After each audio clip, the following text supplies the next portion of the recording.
26,000 కోట్ల రూపాయలు అప్పు తీసుకొని రావడం.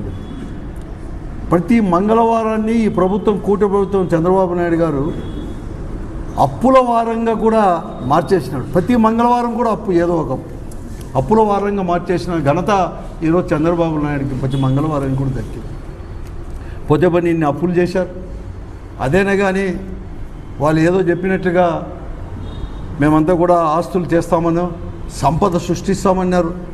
సంపద సృష్టించలేదు, అప్పులేమో పెరిగిపోతూ ఉంది. ప్రజలకైనా ఏమైనా చేశారు సంక్షేమం దిక్కంటే చెప్పిన మాట ప్రకారం కూడా చేయలేదు. పోతే పోనీ రైతులకైనా పోతే అన్ని వర్గాల ప్రజలు తీసుకొని మోసాలు చేసినారు. రైతులకైనా కానీ ఈరోజు ఈ రాష్ట్రంలో ఏమైనా మేలు చేస్తారంటే అది కూడా చేయలేదు. ఒక 2 మాసాల కిందట మేమంతా కూడా చెప్పాం, అయ్యా కష్టపడి అసలు వ్యవసాయమే చేయాలంటే కష్టంగా ఉంది, పెట్టుబడి కూడా రాకోకుండా పరిస్థితుల్లో ఉంది, వ్యవసాయం వద్దు అనే పరిస్థితుల్లో కూడా ఈ ఆంధ్రప్రదేశ్లో కానీ మరీ ముఖ్యంగా అనంతపురం లాంటి కరువు జిల్లాలో కూడా కష్టపడుతూ ఉన్నారు రైతులు.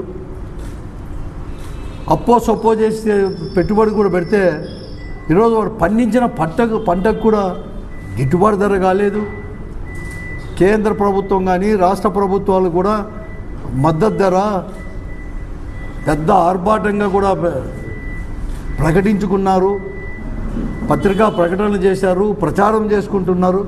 కానీ కేంద్రాలు లేవు. ధాన్యం ధర అంటే అప్పుడు 10-15 రోజులు హడావుడి చేసి ఏదో పెంచడానికో ఏదో చేస్తున్నామని చెప్పి అన్నారు. తర్వాత ఎక్కడ కానీ లేదు. ధాన్యం చూసే పరిస్థితి అది. 2000 నుంచి ఇప్పుడు 1800కే ధాన్యం ఉంటారు. ధాన్యం పరిస్థితి ఇంకా అదే కాదు, రైతులు ఇంకా అనేకం కూడా శనగ పండించిన రైతులు కానీ కంది, కొర్ర, పత్తి, జొన్న, వేరుశనగ, మిరప పరిస్థితి అన్నీ ఈరోజు ఒక పంట కాదు అన్ని పంటల యొక్క పరిస్థితి కూడా ఈరోజు కూడా ఉంది. వాడేమో పండించిన రైతు కష్టపడే, కానీ ఎక్కడ కానీ గిట్టుబాటు చేయలేదు. ఏ ప్రభుత్వం కనీసం వారిని ఆదుకోవాలని చెప్పేసి మద్దతు ధర అయినా కూడా వారు లభించేటట్టు చేయాలా, మార్కెట్లో కూడా చేయాలని చెప్పేస్తే ఏమీ లేదు. ఈరోజు వీళ్ళు పండించిన పంట అంతా కూడా దళారుల పాలైపోతుంది. దళారుల ప్రభుత్వం అయిపోయింది. దళారుల కోసమే ఈ కూటమి ప్రభుత్వం ఏర్పడినట్లుగా ఈరోజు వైరిస్తూ ఉంది. ఒకటి కాదే కాదు, ప్రజాప్రతినిధులకు పట్టలేదు. ఓట్లే వేయించుకున్నారు. మొన్నటి వరకు కూడా తిరిగి గ్రామాలు కూడా తిరిగి వారు చెప్పినా వారు మొరబెట్టుకున్నా కూడా మంత్రులకు కావచ్చు, ఈ జిల్లాకు చెందిన మంత్రులు కానీ, ఉమ్మడి జిల్లాకు చెందిన మంత్రులు కానీ, ముఖ్యమంత్రికి కానీ ఎక్కడ కానీ లేదు. ఏమన్నా రెడ్ బుక్లో రాసుకోలేదేమో రైతులకు ధరలు ఇవ్వాలి, పండించిన పంటకు మద్దతు ధరలు ఇవ్వాలి.